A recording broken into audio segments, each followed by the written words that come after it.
विकास की एक छोटी किरण के बाद करण का प्रतिनिधि प्रकट हुआ। यह 20 वर्ष की एक युवा महिला थी। उसके लंबे बैंगनी बाल थे और उसने पतले काले कवच का एक सेट पहना हुआ था। उसकी पीठ पर एक विचित्र रूप से डिजाइन किया गया एक लंबा धनुष था। धनुष और उसका कवच सरल नहीं लग रहा था। करण ने सोचा, उसका कवच उसे घातक हमले से बचा सकता है और उसका धनुष जादुई सर्कल से है।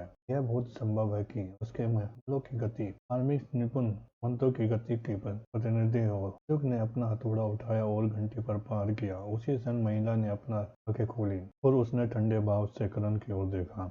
एक क्षण बाद उसने अपना धनुष निकाल लिया। करण ने आगे बढ़कर अपनी पूरी गति से दौड़ते हुए अपने नीचे की जमीन को नष्ट कर दिया, ठीक उसी तरह जैसे जब उसने अनुयायियों से लड़ाई की थी, जो इस लड़ाई में दूर ही मायने रखती है। महिला ने लोहे का एक लंबा टुकड़ा निकाला। आश्चर्य की बात यह है कि वह तीर नहीं था, वह तो लोहे का एक लंबा टुकड़ा था। उसने लोहे के टुकड़े को अपने धनुष पर वापस खींच लिया और करण की ओर इशारा किया। एक क्षण बाद धातु के टुकड़े के सिर पर बैंगनी रंग की कोई चीज उभरी और उसने तुरंत एक तरह तीर के लिए सिर का आकार ले लिया। उसी समय धातु की छड़ी के दूसरे सिरे पर कुछ धारियां दिखाई देने लगी। मैं समझ गया, करण ने सोचा जब उसे एहसास हुआ कि धातु की छड़ों पर कोई लकीरें क्यों नहीं है। यदि करण को युद्ध का इतना अनुभव न होता तो उसने इस पहलू के बारे में कभी सोचा भी नहीं होता। जैसे ही करण ने एक कदम उठाया, उसने अपना तीर छोड़ दिया। करण ने अभी अभी एक कदम उठाया था। इसका मतलब था कि वह तुरंत एक कूदने कदम बढ़ाने के लिए तैयार नहीं था। उसकी टाइमिंग बिल्कुल सही थी। करण का पैर एक तरह से जमीन पर लगा और उसका संतुलन थोड़ा बदल गया। तीर करण के धड़ से वो मुश्किल छूटा। धातु का अगला टुकड़ा निकालते ही महिला की आंखें सिकुड़ गई। उसने जब उम्मीद नहीं की थी कि करण उसके तीर को इस तरह चकमा देगा। उसकी टाइमिंग बिल्कुल सही थी। अचानक उठाए गए कदम के कारण करण का संतुलन थोड़ा अजीब हो गया था, लेकिन इससे पहले कि उसका प्रतिनिधि एक और तीर चला सके, वह तुरंत इससे ठीक करने में कामयाब रहा। उसे तीर से बचने की क्षमता केवल उस हजारों निपुणों के कारण अस्तित्व में थी जिसके खिलाफ करण ने लड़ाई लड़ी थी। हाँ, हजारों। एक तरफ कोई यह कह सकता है कि करण ने केवल एक महीने के लिए जादूगर से लड़ाई की थी और यह उसके खिलाफ लड़ने में कुशल होने के लिए पर्याप्त समय नहीं था। किसी को यह भी याद रखना होगा कि करण उसने लगातार लड़ रहा था। करण ने सचमुच पिछले महीने में कई हजारों अनुयायियों से लड़ाई की थी। लाल वर्दीधारी कितने जादूगरों से विरुद्ध लड़े थे? उनमें से कम। लाल वर्दीधारी सप्ताह में केवल एक बार जादूगरों से लड़ते थे और उन्हें अधिकतम 2 बार लड़ने का मौका मिलता था। करण के सामान्य संख्या में जादूगरों से लड़ने के लिए इसे इस तरह से वर्षों बिताने की आवश्यकता होगी। इस तीन तेज से बचना, इतने सारे निपुणों से लड़ने की थी और इससे निकलना आसान नहीं था। तीर एक पारंपरिक निपुण मंत्र न तेज था। किसी को यह याद रखना होगा कि अविश्वसनीय रूप से प्रतिभाशाली योद्धा अपने स्तर पर औसत जादूगर से लड़ सकते हैं। एक अविश्वसनीय रूप से प्रतिभाशाली पारंपरिक जनरल स्टेट योद्धा एक औसत पारंपरिक निपुण से लड़ सकता है। करण की प्रतिनिधि इस अविश्वसनीय रूप से प्रतिभाशाली योद्धाओं में से एक थी, जिसका अर्थ यह भी था उसके पास एक औसत पारंपरिक निपुण से लड़ने की शक्ति थी। एक प्रतिनिधि जिसके खिलाफ करण अभी भी तक जीतने में कामयाब नहीं हुआ। करण ने सोचा, किसी ने लड़ने में सक्षम होना और किसी के खिलाफ जीतना दो अलग अलग चीजें हैं। एक सेकंड बाद अगला तीर तैयार था और करण की आंखें चमक उठी। उसने अपना तीर छोड़ दिया। तीर अविश्वसनीय गति से करण की छाती की बाईं ओर चला गया। करण ने कैसी प्रतिक्रिया दी? वह बाईं ओर कूद गया। एक पल बाद तीर करण की छाती के दाहिने ओर इशारा कर रहा था। क्योंकि वह पहले ही तीर के रास्ते में कूद चुका था और तब यह चूक गया। तीर करण के दाहिने ओर मुड़ गया। इसी परिदृश्य में वह चूक गया। महिला की आंखें और भी सिकुड़ गई क्योंकि उसने तुरंत गई और धातु की छड़ें निकाल ली। करण ने देखा था कि तीर की पीठ पर लकीरें थोड़ी मुड़ी हुई थी, जिसका मतलब था कि तीर करण के दाहिने ओर मुड़ जाएगा। इसलिए उसने करण की छाती के बाईं ओर गोली मारी थी। यदि कोई किसी सामान्य व्यक्ति की बाईं छाती पर हमला करता तो लक्ष्य तुरंत दूसरी तरफ भाग जाएगा। हमले से बचना आत्मघाती होगा। अगर करण दाहिनी ओर कूदता तो तीर उसकी छाती के बीच में लगता। अब तक उन दोनों के बीच केवल 20 मीटर का फासला था। करण की प्रतिनिधि के साथ में अब 3 धातु की छड़ें थी और वे तीनों तीर में तब्दील हो गई थी। उसे एक के बजाय 3 तीर बनाने थे, इसलिए उसे अधिक समय लगा। अब तक करण उससे कुल 5 मीटर की दूरी पर था। लगभग 3 करण की ओर इशारा किया। उसने तीर छोड़ दिए। करण ऊपर की ओर उछला, लेकिन तीर नहीं पहुंचा। उसने तीर को धनुष में उठने से पहले ही पकड़ लिया था और उसने पहले तीर के ऊपर दूसरा तीर रख दिया था। फिर वह पीछे कूद गई और करण पर अपने दोनों तीर चलाए, जो इस समय हवा में था और बच निकलने में असमर्थ था। करण ने तीर में लकीरें देखी और अपना बायां हाथ जमीन की ओर किया। तीर ने अपने तीर छोड़ दिए। करण ने निकट आ रहे तीरों पर खुद को गोली मारने के लिए आइस ब्लास्ट का इस्तेमाल किया। एक तीर सीधा था, जबकि दूसरे में ऐसी लकीरें थी जो करण किसी तरह उतरने में कामयाब होने की स्थिति में उसे जमीन की ओर मोड़ देती। पहला तीर करण से छूट गया,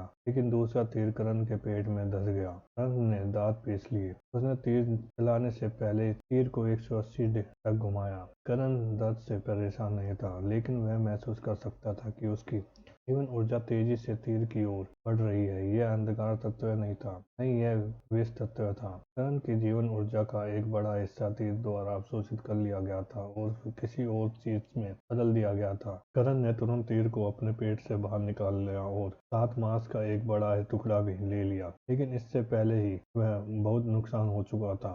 उसके प्रतिनिधि ने करण पर आखिरी तीर चलाया, जो अब तक लगभग उससे ऊपर था। फिर उसने जाने दिया। करण की नजर तीर पर केंद्रित हो गई और उसका दिमाग तेज हो गया। एक पल के लिए उसे लगा कि जैसे समय बहुत धीरे धीरे बीत रहा हो। महिला की आंखें फैल गई। करण ने उसके तीर को लात मारकर दूर फेंक दिया। क्या समय! तीर से बचना उससे बचने से कहीं कठिन था। उसने ऐसा कुछ करना कहाँ से सीखा? यह मन पशु पेश के विरुद्ध करण के परीक्षण की परास्त करता था। करण ने अपना बायां हाथ उसकी पीठ की ओर किया। एक ही समय में 2 विस्फोट हुए। एक करण के बाएं हाथ से निकलने वाली आग का विस्फोट था और एक महिला के शरीर के चारों ओर दिखाई देने वाली बैंगनी धुंध का विस्फोटक था। करण बैंगनी बादल में उतरा और अपनी तलवार से उसे काट डाला। करण को बैंगनी बादल में कुछ लाल दिखाई दिया, लेकिन उसे अपनी तलवार से ज्यादा प्रतिरोध महसूस नहीं हुआ। वह जानता था कि उससे कुछ मारा है, लेकिन वह निश्चित नहीं था कि उसने क्या मारा है। और फिर करण की वर्दी का जादुई घेरा उसके सिर के ऊपर दिखाई दिया। सत्य यह है कि जादूगर सर्कल जादुई चालू हो गया था। इसका मतलब था कि करण को बस एक झटका लगा था जिससे उसकी मौत हो सकती थी। करण को तुरंत एहसास हुआ कि उसके प्रतिनिधि ने क्या किया है। वह वापस कूद गया और जहरीले बादल को छोड़ दिया, और जब करण ने ऊपर देखा तो उसने अपने प्रतिनिधि को अपने ओर आते देखा। जादुई सर्कल करण के सिर के ऊपर दिखाई दिया था, जिसका मतलब था कि उसके ऊपर से हमला हुआ था। उसके प्रतिनिधि के पास बचने के लिए ज्यादा समय नहीं था और सामान्य दिन पीछे हटना या जहरीले बादल के अंदर एक तरफ कूदना होता। जैसे ही करण ने जहरीले बादल में प्रवेश किया था, करण का प्रतिनिधि तुरंत जहरीले बादल को छोड़कर ऊपर आ गया था। फिर उसने करण के सिर पे एक बिना तैयार धातु की छड़ से गोली मार दी थी। तीर चलाने जितना ठीक नहीं था, लेकिन इतनी कम दूरी से वह रुकती नहीं थी। वर्दी के बिना छड़ी करण के मस्तिष्क में छेद कर देती, और जिस चीज पर करण ने अपनी तलवार से वार किया था वह उसके बाएं पैर का अगला भाग था। वो मुश्किल उस हिस्से को अलग करने में ही कामयाब हुआ था कि वह उसके ऊपर से गुजर जाए, और अभी वह उस पर उतरने ही वाली थी। करण के लिए यह बहुत अच्छा लग रहा था, लेकिन एक मुद्दा था। एक नया तीर पहले से ही उसके सिर की ओर इशारा कर रहा था। एक पल के लिए समय मानो रुक गया। करण इस तीर से बच नहीं सका। उसके बीच केवल 1 मीटर का फासला था। तीर उसके सिर पर लगेगा उसी समय करण की आंखें में आग दिखाई दी और वह उसकी ओर लुपटा। उसका तीर धनुष के टूट गया था। तीर ने करण के दांतों को छेद दिया, जिससे वे नष्ट हो गए। फिर यह करण के मुंह के से पिछले हिस्से से होते हुए उसकी गर्दन पर लगा। करण की गर्दन नष्ट हो गई, लेकिन यह कामयाब रहा। संकट के इस क्षण में करण ने तीर में कूदने का फैसला किया ताकि वह उसके मस्तिष्क पर न लगे। सबसे पहले वह अपने दांतों को उपयोग तीर को तोड़कर कमजोर करने के लिए करेगा, और फिर वह अपने शरीर के अंदर मौजूद जानवरों की हड्डियों की शक्ति पर भरोसा करेगा। जानवरों के शरीर इंसानों के शरीर से कहीं अधिक शक्तिशाली थे। करण इस प्रक्रिया के प्रभाव पर भरोसा कर रहा था। उसका पूरा शरीर एक जानवर के शरीर के आधे से थोड़ा ही अधिक शक्तिशाली था, लेकिन उसकी रीढ़ की हड्डी की जगह जानवर की हड्डी ने ले ली गई थी। इसका मतलब था कि उसकी रीढ़ किसी जानवर की रीढ़ की तरह ही सख्त थी। करण ने खून मुंह से एक तरह तीर निकाला। उसके टूटे हुए दांतों के खुलने से बैंगनी रंग की धुंध निकल रही थी। तीर पहले से ही उसे जहर दे रहा था। महिला की आंखें फैल गई। वह अभी भी जीवित कैसे था? तो उसकी गर्दन ही अलग हो जानी चाहिए थी। एक क्षण बाद करण अपने प्रतिनिधि के पास पहुंचा। करण ने अपनी तलवार छोड़ दी और वह जमीन पर गिर गई। करण ने अपने बाएं हाथ से धनुष पकड़ लिया और उस बीच पीछे हट गया। लड़ाई में सबसे मूर्खतापूर्ण बात अपने हथियार को फेंक देना था और करण के प्रतिनिधि को यह पता था। इस कारण यह अपने दुश्मन को अपने हाथों से पकड़ रही थी और यह निर्णय उसे बर्बाद कर देगा। उसकी कोयनी ने करण की छाती में मुक्का मारा, लेकिन करण को पता था कि उसे कैसे मारना है। उसका दाहिना हाथ उसकी पीठ को छू गया। उसके दाहिने हाथ से आग का एक विस्फोटक निकला, जिससे उसके प्रतिनिधि को जमीन पर गिरा दिया और उसे आकाश में मार दिया। फिर करण ने अपना दाहिना हाथ आकाश की ओर किया, एक बड़ा विस्फोटक छोड़ा। करण का दाहिना हाथ नष्ट हो गया। जैसे ही करण का घुटना उसकी रीढ़ की हड्डी से टकराया, महिला की वर्दी पर जादू का घेरा सक्रिय हो गया। विस्फोटक के कारण सबसे पहले उसका धड़ जमीन पर गिरा। जादुई सर्कल ने करण का दाहिना घुटना तोड़ दिया, लेकिन उससे वास्तव में इसकी भनक तक नहीं लगी। करण के दोनों हाथ तेजी से उसके शरीर के चारों ओर लिपट गए और उसने खींच लिया। महिला के सिर के ऊपर की ओर जादू का घेरा दिखाई दिया, लेकिन रोकने के लिए कुछ भी नहीं था। जादुई सर्कल ने देखा था कि उसके मजेबान पर जानलेवा हमला हुआ था, लेकिन वह हाथापाई से नहीं निपट सका। महिला दर्द से कराह उठी और फिर मांसपेशियों और मांस के फटने की आवाज करण के दुनिया भर में गूंज उठी।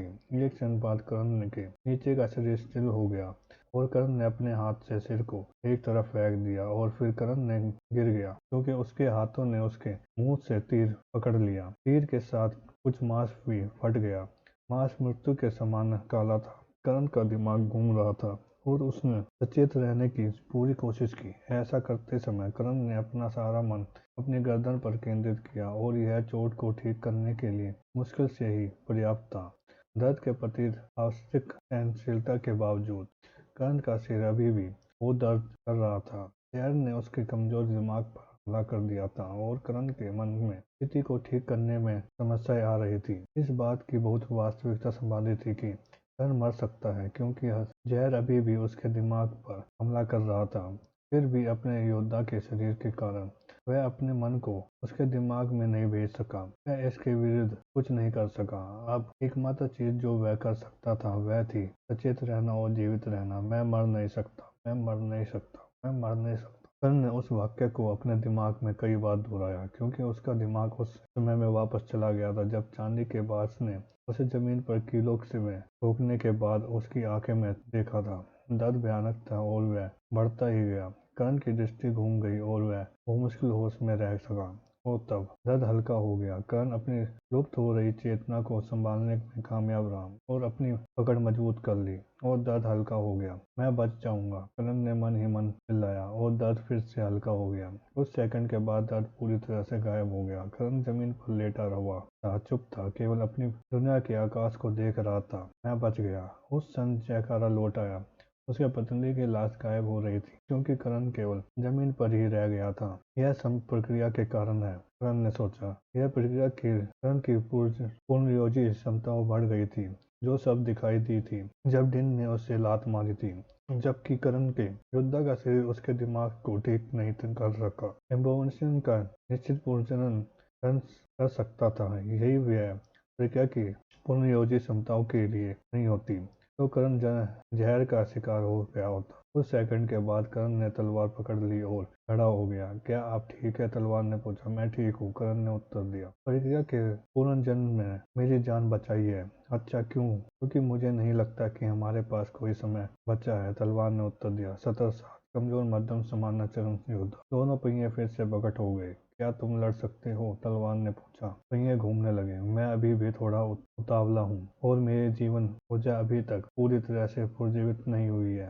पहला पहिया एक विशाल क्लब की छवि पर उतरा। मुझे नहीं लगता कि मेरी शरीर मेरी गति को उसकी सीमा तक बढ़ाने की स्थिति में है। जहर ने मेरे मन और जीवन ऊर्जा को बहुत अधिक खा लिया है। दूसरा पहिया अर्थ एफिनिटी पर रुका। अपनी पूरी ताकत से लड़ने से पहले मुझे अभी भी कुछ आराम की जरूरत है। एक क्षण बाद कुछ रोशनी दिखाई दी और करण का प्रतिनिधि आ गया। वह लगभग 2 मीटर लंबी लोहे की छड़ी वाला एक विशाल मध्यम आयु वर्ग का व्यक्ति था। उसने कोई कवच नहीं पहना था और केवल फर के टुकड़े पहने थे। करण ने अपने प्रतिनिधि की ओर देखा और अपनी तलवार तैयार की। लेकिन मुझे अपनी पूरी शक्ति की आवश्यकता नहीं है, करण ने कहा। विदुक ने अपना हथौड़ा उठाया और घंटी पर प्रहार किया। उस आदमी ने अपनी आंखें खोली और जब उसने करण की देखा तो उसके चेहरे पर एक अहंकार मुस्कान आ गई। वह आदमी करण की ओर मुड़ा। करण उसकी ओर चलने लगा। करण ने दोनों पहियों की ओर देखा तक नहीं था। उस व्यक्ति ने अपने चेहरे पर एक विशाल मुस्कान के साथ करण पर हमला किया, क्योंकि करण केवल सस्ते भाव के साथ उसकी ओर देख रहा था। एक क्षण बाद उस आदमी के करण के पास पहुंचा और उसने अपने विशाल गदा उठा लिया। करण अधिक गति से आगे की ओर विस्फोट हुआ। जीवन ऊर्जा की अनुपस्थिति के कारण उसकी पीठ के कुछ से घायल हो गए। वह आदमी नीचे की ओर गिरा। हमला अविश्वसनीय रूप से तेज था। करण के प्रतिनिधि की गति उसकी गति से कहीं अधिक तेज थी और क्लब की पहुंच अविश्वसनीय थी। करण इस हमले से बच नहीं सका। करण ने तलवार को जाने दिया और फिर अपने सिर एक तरफ झुका लिया।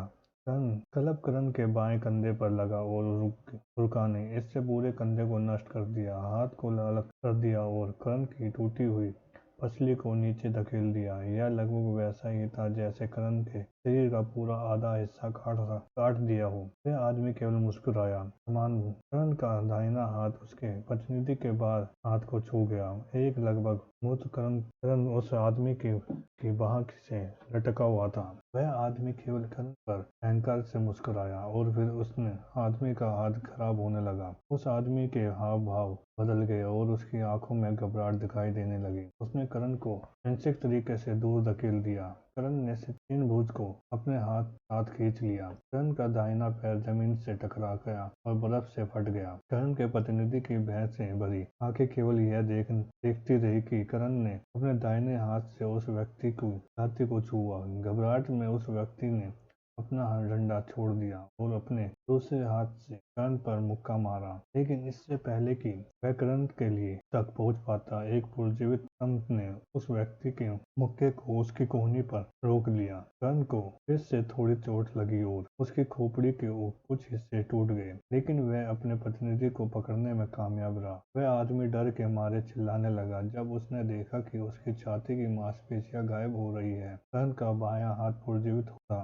और उसने अपने प्रतिनिधि की दूसरी बाह भी पकड़ ली, अधिक जीवन ऊर्जा को अवशोषित कर लिया। वह आदमी अंतहीन दर्द से चिल्ला रहा था और घबराहट के कारण उसके शरीर इधर उधर झटकता रहा। और एक क्षण बाद करण की मुट्ठी उस आदमी की गर्दन पर लगी, जिससे वह नष्ट हो गई। करण धीरे धीरे अपने पति की लाश से खड़ा हुआ और उसे अपने पुनर्जीवित कंधे को हिलाया। करण ने पहिए की ओर क्यों नहीं देखा, क्योंकि वह जानता था कि वह जीतेगा। एक जानवर कैसे लड़ता था और एक योद्धा कैसे लड़ता है, इसके बीच एक बड़ा अंतर था। एक जानवर की 90% से अधिक शक्ति उनकी अंतहीन क्षमताओं और उनके शक्तिशाली शरीर से आती थी। इसकी तुलना में एक योद्धा के शरीर मुख्य रूप से उनकी तकनीकों से आती थी, जो उनके शरीर के साथ मिलकर काम करती थी। करण अपने स्तर से ऊपर इस जानवर से कैसे लड़ सकता था, भले ही उसका शरीर उसके मुकाबले बहुत कमजोर था। यह तकनीक थी। तकनीक एक योद्धा की शक्ति है। तकनीक ही वह चीज थी जो एक योद्धा की शक्ति का निर्धारण करती थी। उसके कारण किसी दिए गए सतर पर सबसे कमजोर और सबसे मजबूत योद्धा के बीच था। सतर पर सबसे कमजोर और सबसे मजबूत जानवर के बीच के अंतर से कई गुना अधिक था। जानवर अपने सतर पर तब तक नहीं लड़ सकते थे जब तक कि वे निचले सतर का सबसे शक्तिशाली जानवर अगले सतर के सबसे कमजोर जानवर से न लड़े। आखिरकार वे अपनी शारीरिक शक्तियों पर निर्भर थे।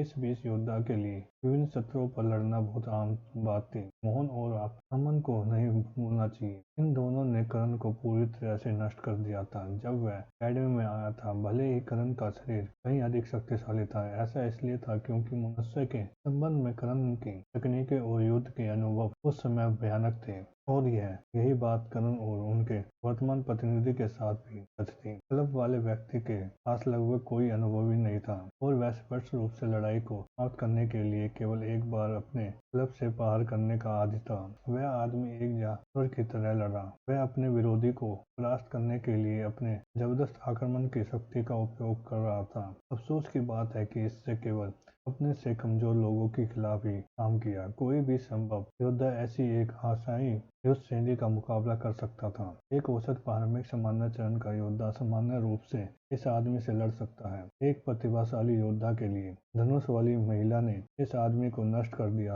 और कर्ण जानता था कि वह भी वही काम कर सकता था। जानवर सैनिक का कठिनाई फर्क और योद्धा सैनिक का कठिनाई फर्क बहुत विभिन्न थे। जैसे जैसे उसकी शक्ति का मुख्य स्रोत मजबूत होता गया, जानवर प्रत्येक सत्र के साथ और अधिक मजबूत होते गए। लेकिन जब बात योद्धा की आई तो वो मामला अलग था। एक कमजोर अर्ली जनरल स्टेट योद्धा से लड़ना एक कमजोर अर्ली जनरल स्टेट जानवर से लड़ने की तुलना में कहीं अधिक समान। एक मजबूत अर्ली जनरल स्टेट योद्धा से लड़ना एक कर्ण के लिए एक मजबूत अर्ली जनरल स्टेट जानवर से लड़ने की तुलना में कहीं अधिक कठिन था। कम से कर्ण को मौजूदा स्तर पर जो ऐसा नहीं था। जैसे ही योद्धा और जानवर फिक्स जनरल स्टेट पर पहुंचे, चीजें बदल गई। उस समय जानवर सभी योद्धाओं पर भारी पड़ जाएंगे और कमांडर स्टेट पर चीजें और भी बदतर हो गई। लेकिन तभी के लिए कर्ण आसानी से कमजोर मिडिल जनरल स्टेट योद्धा की देखभाल कर सकता था। जयकारा लौट आया और जैसे ही कर्ण ने अपनी वर्दी साहब की लाश गायब हो गई। सौभाग्य से जब तक वर्दी का मुल्ला भाग क्षतिग्रस्त नहीं होता,